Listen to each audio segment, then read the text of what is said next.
اعوذ باللہ من الشیطان الرجیم، بسم اللہ الرحمن الرحیم۔ ہمارے اس یوٹیوب چینل کے عزیز دوستو، السلام علیکم۔ عزیزان محترم، اہل سنت کی نامور شخصیات میں علامہ کوکب نورانی اکاڑوی کا بھی نام آتا ہے۔ چند دن پہلے ان کے آفیشیل فیس بک پیج اور یوٹیوب چینل پر ایک سلسلہ شروع کیا گیا جس کا نام رکھا گیا ہم اور آپ۔ اس سلسلے میں سوالات و جوابات کے حوالے سے یہ سلسلہ شروع کیا گیا، اور اس سلسلے میں سلسلہ سیفیہ کے حوالے سے ایک عورت نے سوال کیا۔ اس نے سوال کیا کہ میرے شوہر طریقت کے معروف سلسلے سے جڑے ہوئے ہیں، اور میں نے دیکھا ہے کہ وہ اللہ کا ذکر کرتے وقت اچھلتے اور تالیاں بھی مارتے ہیں، کیا یہ طریقہ درست ہے؟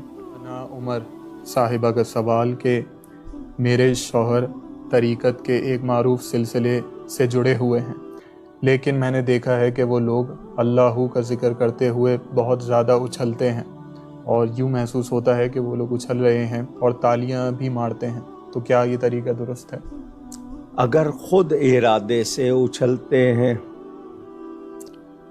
تو غلط بات ہے، کیفیت طاری ہو گئی ہے، اس کو خود نہیں پتا کہ وہ کیا حرکت کر رہا ہے۔ وجد و حال والی کوئی کیفیت ہے وہ بہت ہی بہتر ہے، کیونکہ وہ خود سے نہیں کر رہا، لیکن تالی مارنا اور اچھلنا خود سے وہ جائز نہیں۔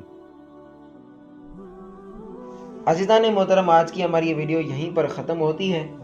اگر آپ کے ذہن میں کچھ اور سوالات چل رہے ہیں تو آپ کمنٹ سیکشن میں وہ اپنا سوال کر سکتے ہیں، اور اگر آپ ہمارے اس چینل پر نئے ہیں تو ہمارے اس چینل کو ضرور سے ضرور سبسکرائب کریں، اور اگر آپ کو ہماری یہ ویڈیو